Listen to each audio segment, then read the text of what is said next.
نحمده ونصلي على رسوله الكريم اما بعد فاعوذ بالله من الشيطان الرجيم بسم الله الرحمن الرحيم كل من عليها فان ويبقى وجه ربك ذو الجلال والإكرام صدق الله العظيم وقال النبي صلى الله عليه وسلم اذكروا محاسن موتاكم صدق رسوله النبي الأمي الكريم.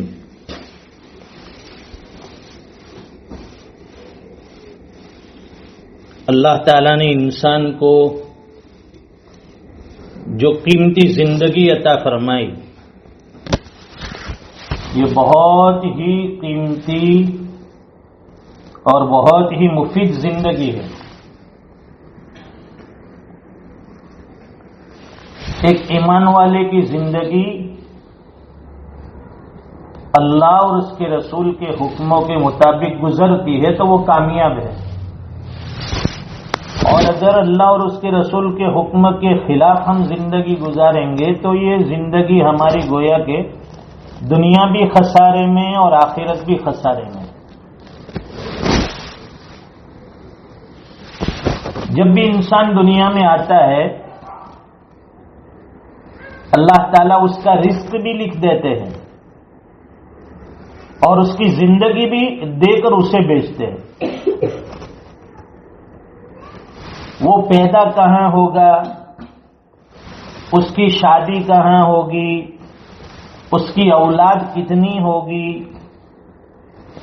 وہ دنیا میں کیسی زندگی گزارے گا، اور پھر موت اسے کس سرزمین پر آئے گی، یہ ساری چیز اللہ تعالیٰ انسان کے لیے پہلے سے طے فرما دیتے ہیں. ہم آئے تھے اللہ کے حکم سے اور جائیں گے اللہ کے حکم پر. انسان دنیا میں نہ اپنی مرضی سے آیا ہے نہ اپنی مرضی سے جائے گا. آنا بھی اللہ کے حکم سے، جانا بھی اللہ کے حکم سے.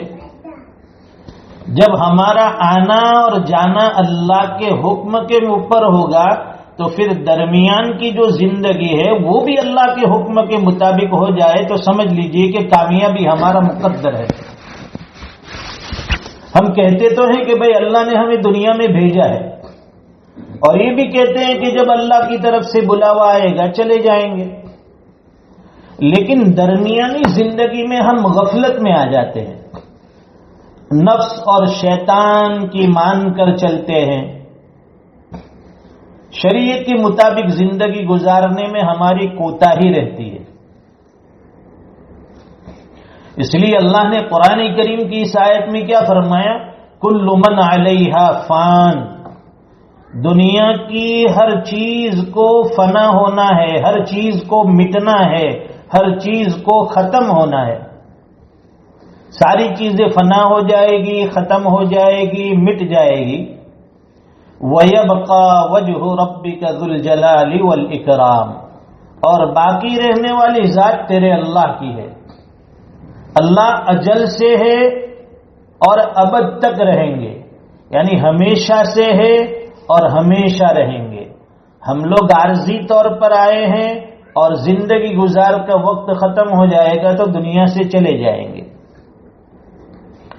جانے والا دنیا سے ہمیں یہ سبق دے کر جاتا ہے کہ میں تو دنیا میں آیا تھا، میں نے نیک اعمال کر لیے، میں نے اللہ کو راضی کر لیا، اب میں دنیا سے جا رہا ہوں اللہ کے حکم کے مطابق زندگی گزار کر.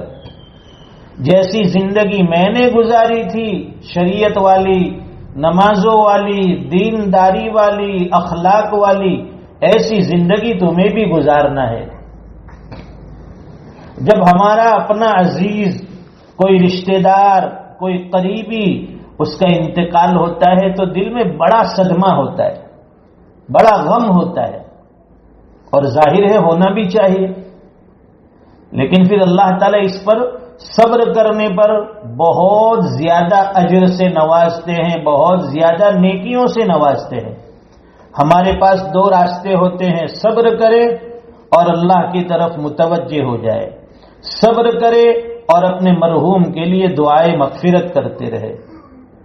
جب کوئی ہمارا عزیز رشتہ دار اور اپنا گھر کا کوئی فرد انتقال کر جائے تو اب ہم اس کے لیے کیا کر سکتے ہیں؟ اس کا نام اعمال بند ہو گیا، وہ نیکی کا رجسٹر تھا یا جو گناہوں کا رجسٹر، وہ سب بند۔ اب نیکیاں اسے کیسے پہنچے گی؟ تو اس کو نیکیاں اس طرح سے پہنچے گی کہ یا تو اس نے دنیا میں کوئی ایسا نیک عمل کیا، صدقے جاریہ والا عمل کیا، جیسے مسجد بنوا دی، مدرسہ بنوا دیا، کنواں کھدوا دیا، اسپتال بنوا دیا، پانی کا انتظام کر دیا، مسافر خانہ تعمیر کر دیا۔ یہ سب نیکیوں کے کام ہیں، اور یہ جب تک رہیں گے اس وقت تک مرحوم کو اس کا ثواب ملتا رہے گا۔ دوسرا ایک طریقہ ہے کہ بھائی اس کے لیے ایصال ثواب کرتے رہے۔ ایصال ثواب میں یہ ساری چیزیں بھی داخل ہے، قرآن کریم پڑھ کر بخش دیا، ہم نے نفلی روزے رکھ کر اس کا ثواب پہنچایا، نفلی نمازیں پڑھ کر اس کا ثواب پہنچایا، تسبیحات پڑھ کر اس کا ثواب پہنچایا۔ یہ سب جو ہے نیک اعمال ہے، اس کی نیکیاں ہم اپنے مرحومین کو پہنچا سکتے۔ دوسرا طریقہ ہے دعائے مغفرت، کہ ان کے لیے ہمیشہ ہر نماز کے بعد جب بھی ہاتھ اٹھائے دعائے مغفرت کرے، اے اللہ ہمارے مرحوم کی مغفرت فرما، ہمارے مرحومہ کی مغفرت فرما، جو بھی ہو گھر میں انتقال کر گئے ہمارے رشتہ دار، ان کے لیے دعائے مغفرت کرنی ہے۔ علماء نے لکھا ہے کہ جیسے کوئی آدمی قید خانے میں ہو، جیل میں ہو، تو جیل میں اسے کیسے راحت پہنچتی ہے؟ جیل میں اسے ہم کس طرح سے راحت پہنچا سکتے ہیں؟ اس کے دو طریقے ہیں۔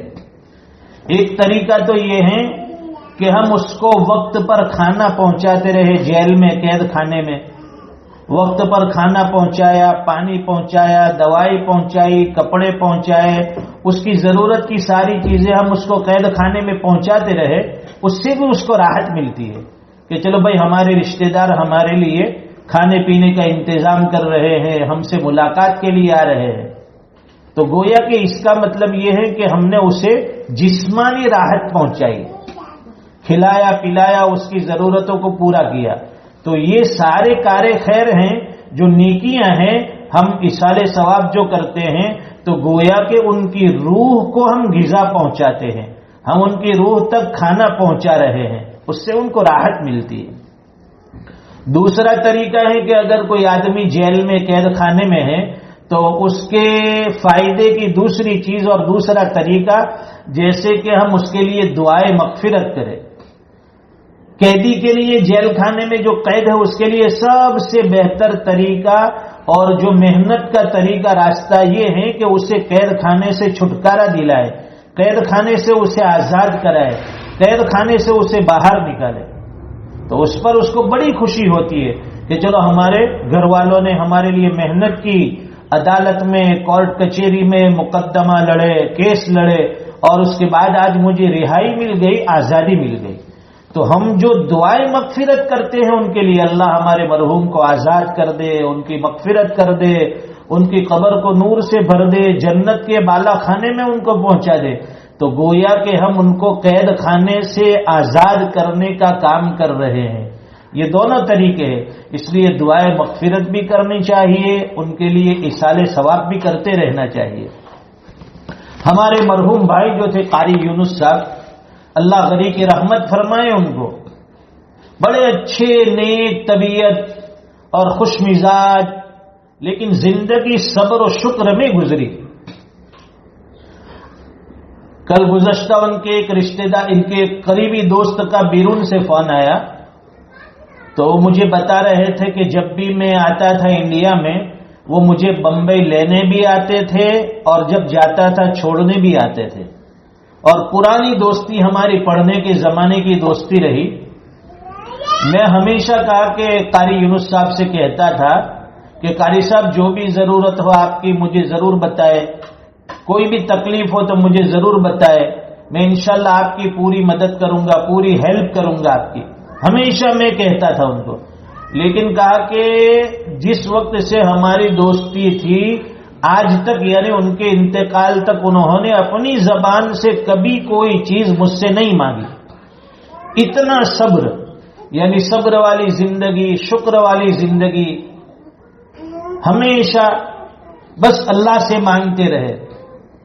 مدرسے کی معمولی تنخواہ تھی، پورا گزر بسر اسی پر ہوتا تھا، اور ظاہر ہے کہ مدرسے کی تنخواہ اور پگار اتنا تو نہیں ہوتا کہ اپنے گھر والے کا خرچ اٹھا سکے، پورے گھر کا اخراجات پوری کر سکے، لیکن پھر بھی اس کے باوجود دین کی خدمت کرتے رہے اور الحمدللہ صبر اور شکر کے ساتھ زندگی گزارتے رہے۔ جب ہمارے بھائی کی عمر 12 سال کی تھی تو 12 سال کی عمر میں ہمارے والد صاحب نے ان کو مدرسہ پڑھنے کے لیے بھیج دیا تھا۔ یہاں گجراتی اسکول میں 5ویں کلاس میں تھے، تو مسلسل 2-3 سال تک وہ فیل ہوتے رہے، ناکام ہوتے رہے۔ تو والد صاحب نے سوچا کہ یہ اسکول کے اندر تو فیل ہوتا ہے، کچھ بڑھے گا نہیں آگے، تو اچھا یہ ہے کہ میں اس کو مدرسے میں داخل کر دوں۔ کہنے والوں نے یہ بھی کہا کہ جب یہ اسکول میں فیل ہوتا ہے، چلتا نہیں ہے، تو مدرسے میں یہ کیا پڑھے گا؟ پھر بھی ہمارے ابا نے ان کو صوفی باغ مدرسے میں پڑھنے کے لیے 12 سال کی عمر میں بھیج دیا۔ اسکول کے اندر ان کا ذہن نہیں چلتا تھا، لیکن مدرسے میں جیسے ہی ان کو ڈالا گیا، قرآن کریم حفظ کرنا شروع کیا، اللہ تعالیٰ نے ذہن ان کا اتنا کھول دیا کہ 1.5 سال کے اندر مکمل قرآن کریم کو حفظ کر لیا۔ 1.5 سال میں حافظ بن گئے تھے الحمدللہ۔ پاؤ پارا وہ سبق سناتے تھے، استاد بھی بڑے خوش تھے کہ بڑا ذہین بچہ ہے۔ پھر وہیں پر صوفی باغ کے اندر قاری کلاس تجوید بھی پڑھا، دیگام کے اندر بھی جا کر کچھ وقت تک پڑھا، تراج مدرسے میں بھی کچھ وقت تک پڑھا۔ پھر اس کے بعد پڑھانے کے بعد 18 سال کی جب عمر تھی، 18 سال کی عمر میں مدرسہ اسلامیہ صوفی باغ میں حفظ کے مدرس بن گئے، حفظ کلاس میں پڑھانا شروع کر دیا تھا۔ پھر اس کے بعد کچھ عرصے تک کفلیتا مدرسے میں پڑھایا، اور پھر اخیر تک مدرسہ اسلامیہ میں 25-27 سال تک اخیر تک پڑھاتے رہے۔ بڑی پابندی پڑھانے میں۔ جو اساتذہ وہاں پڑھاتے ہیں ان کا کہنا یہ ہے کہ ہم نے کبھی قاری یونس صاحب کو لیٹ آتے ہوئے نہیں دیکھا، گھنٹی لگنے سے پہلے وہ مدرسے میں حاضر ہو جاتے تھے، اور پورے سال میں کوئی چھٹی بھی لیتے نہیں تھے، ہمیشہ وقت کے پابند، پڑھانے کے پابند۔ تو گویا 12 سال کی عمر سے 52 سال ان کی عمر رہی، 40 سال تک یہ تدریسی درس و تدریس کا سفر رہا، یعنی 40 سال کی زندگی انہوں نے پڑھنے اور پڑھانے میں گزار دی۔ اللہ تعالیٰ ان کی ساری خدمات جلیلہ قبول فرمائے، جتنی بھی نیکیاں ہیں اللہ قبول فرمائے۔ ان کے ماشاءاللہ 2 بچے حافظ قرآن ہیں، اور ایک ہو بھی رہا ہے 3را بچہ۔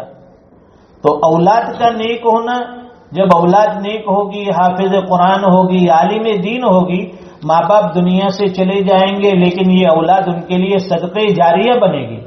وہ اولاد جتنا قرآن کریم پڑھے گی، جتنا لوگوں کو پڑھائے گی، اس کا پورا ثواب اخیر تک والد مرحوم کو، والدہ مرحومہ کو ملتا رہے گا۔ اس لیے اپنے بچوں میں سے ضرور ایک بچے کو حافظ قرآن بنائے، عالم دین بنائے، گھر کا ماحول دیندار بنائے، تاکہ ہماری اولاد کے اندر دین آ جائے، تقوی آ جائے، اللہ کا دین آ جائے۔ انہوں نے 40 سال جو پڑھنے پڑھانے میں گزارے، تو ان کے سینکڑوں شاگرد، کئی بچوں نے ان سے قرآن کریم مکتب میں پڑھا، حفظ میں پڑھا۔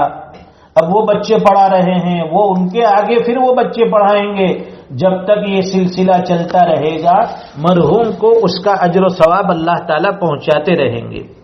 تو ہمیں بھی ایسے اعمال صالحہ کرنے کی ضرورت ہے، ایسی نیکیاں کرنے کی ضرورت ہے کہ ہمارے انتقال کے بعد، ہماری موت کے بعد وہ ثواب دائمی طور پر، وہ نیکی ہمیشہ کے لیے ہم تک پہنچتی رہے، تاکہ اللہ تعالیٰ کی رضا ملتی رہے، ہمارے درجات آخرت میں بلند ہوتے رہیں، قبروں پر اللہ کی رحمتوں کی برکھا برستی رہے۔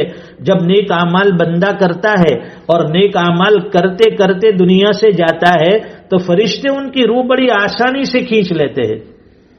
جیسے ہماری ماں بہنیں آٹے میں سے نمک، آٹے میں سے بال نکال دیتی ہے، اس طرح فرشتے اس کے جسم سے روح نکال دیتے ہیں۔ اور جب کوئی بندہ فاسق فاجر ہوتا ہے، گنہگار ہوتا ہے، تو فرشتے بڑی سختی کے ساتھ اس کی روح نکالتے ہیں، جیسے کہ کانٹے دار جھاڑی سے، کانٹے دار جھاڑیوں میں اگر کوئی باریک کپڑا ڈال دیا جائے پھر اس کو کھینچا جائے تو جیسے اس کا ایک ایک دھاگا، اس کا ایک ایک ریشہ جیسے وہ کانٹے کے اندر پھنس کر وہ جالی دار کانٹے سے نکلتا ہے، ایسی مرنے والے کو، مردے کو تکلیف ہوتی ہے، فرشتے اتنی سختی کے ساتھ اس کی روح نکالتے ہیں۔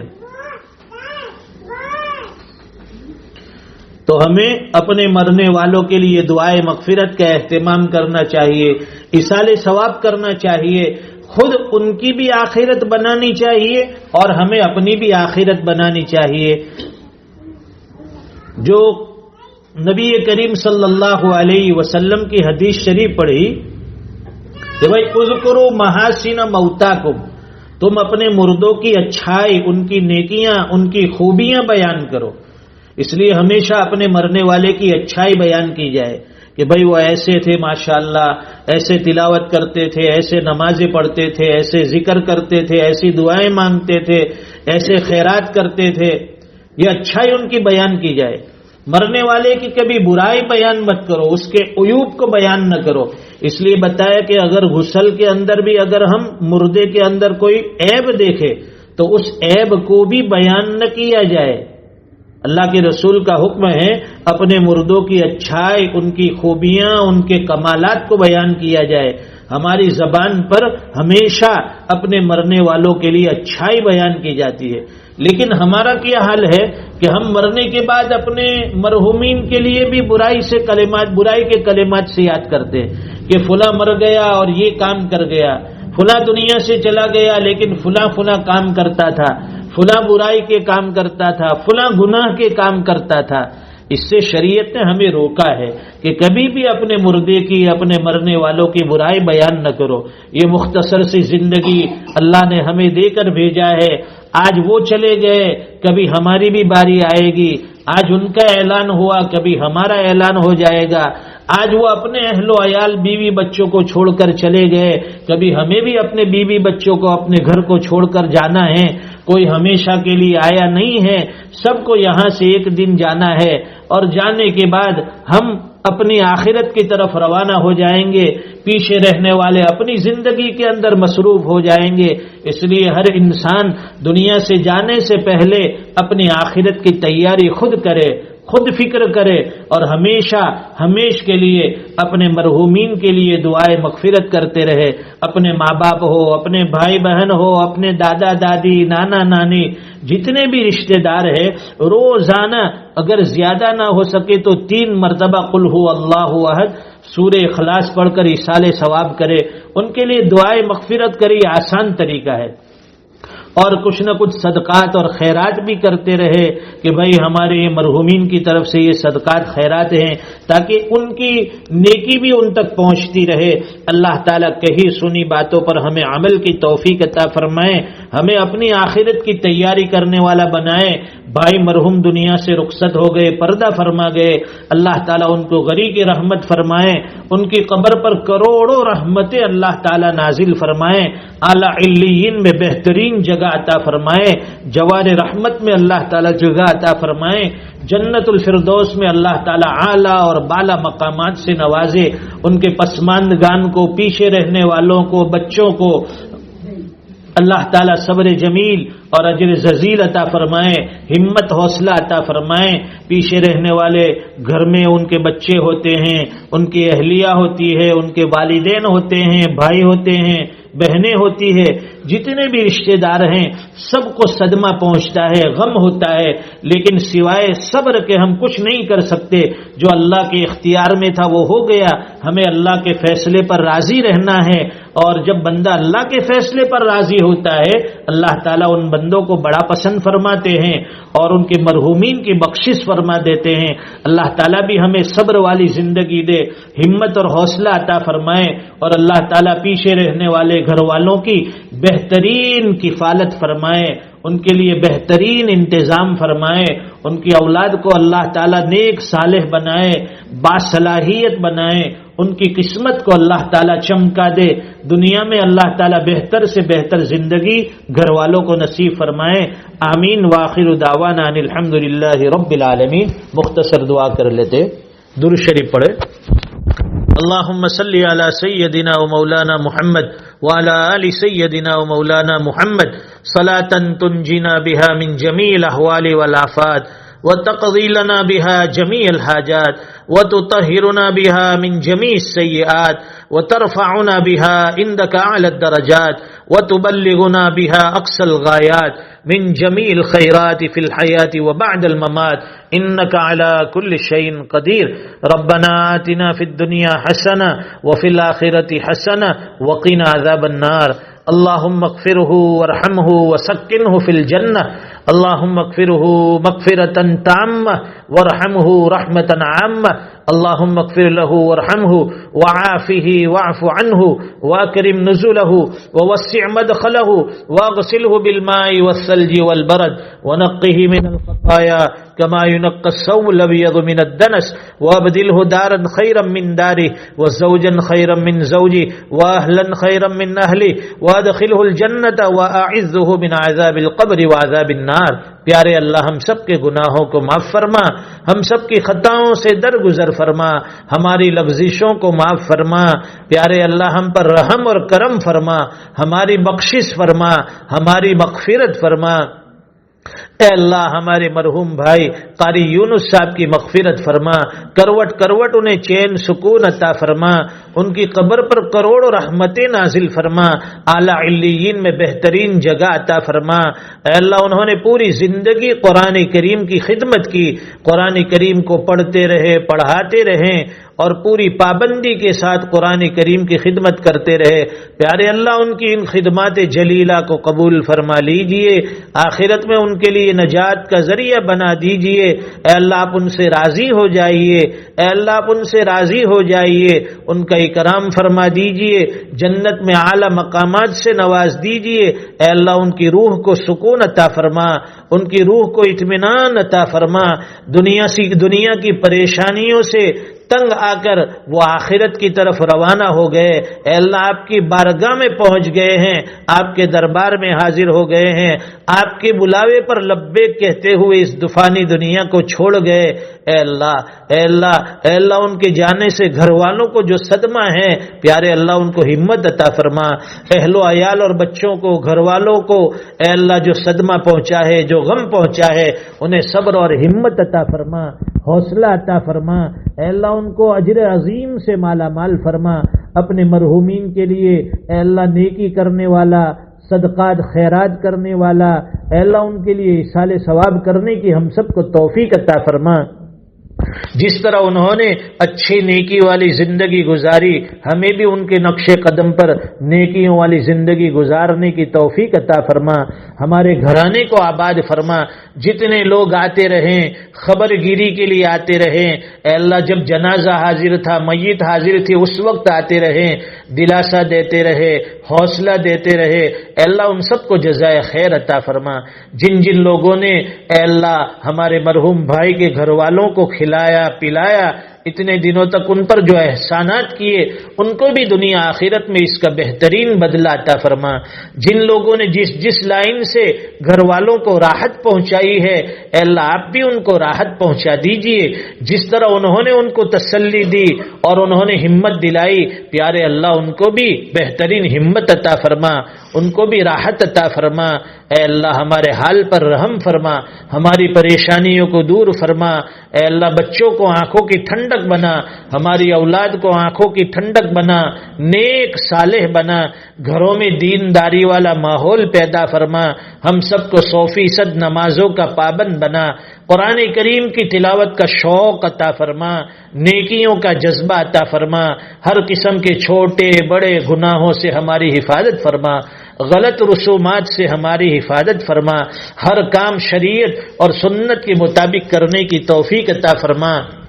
اے اللہ ہم سب کے اگلے پچھلے گناہوں کو معاف فرما، اے اللہ ہم سب کے مرحومین کی مغفرت فرما، ان سب کے درجات بلند فرما، سب کو جنت میں بہترین مقام عطا فرما۔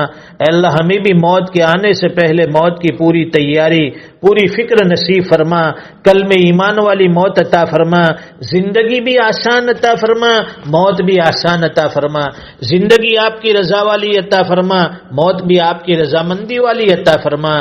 پیارے اللہ جو بات کہی گئی سنی گئی اس پر ہم سب کو عمل کی توفیق عطا فرما، ہماری نیتوں کو درست فرما، اخلاص عطا فرما، ریاکاری سے، دکھلاوے سے، حسد سے، بغض سے، کینے سے اے اللہ ہم سب کی پوری حفاظت فرما، ہماری زبانوں کی حفاظت فرما، ہماری نگاہوں کی حفاظت فرما۔ اے اللہ زبان سے نہ جانے کیسے کیسے کلمات نکلتے ہیں، کیسی کیسی باتیں نکلتی ہے، اے اللہ معاف فرما دے۔ آنکھوں سے نہ جانے ہم کیسے کیسے گناہ کرتے ہیں دن بھر میں، اے اللہ معافی دے دے۔ نگاہوں کو پاکیزہ بنا دے، زبان کو پاکیزہ بنا دے، پورے جسم کو پاکیزہ بنا دے، شریعت پر عمل کرنے کی توفیق عطا فرما دے، جو مانگا وہ بھی عطا فرما دے۔ اے اللہ جو نہ مانگ سکے بغیر مانگے اس سے بہتر و بڑھ کر عطا فرما۔ آج کی اس مجلس کو اے اللہ اس چھوٹے سے بیان کو، اس دعا کو ہمارے مرنے والے کے حق میں صدقہ جاریہ بنا، ہم سب کے لیے بھی صدقہ جاریہ بنا۔ دعائیں اپنے فضل و کرم سے قبول فرما۔ ربنا تقبل منا انك انت السميع العليم وتب علينا انك انت التواب الرحيم وصلى الله على النبي الكريم آمين برحمتك يا ارحم الراحمين۔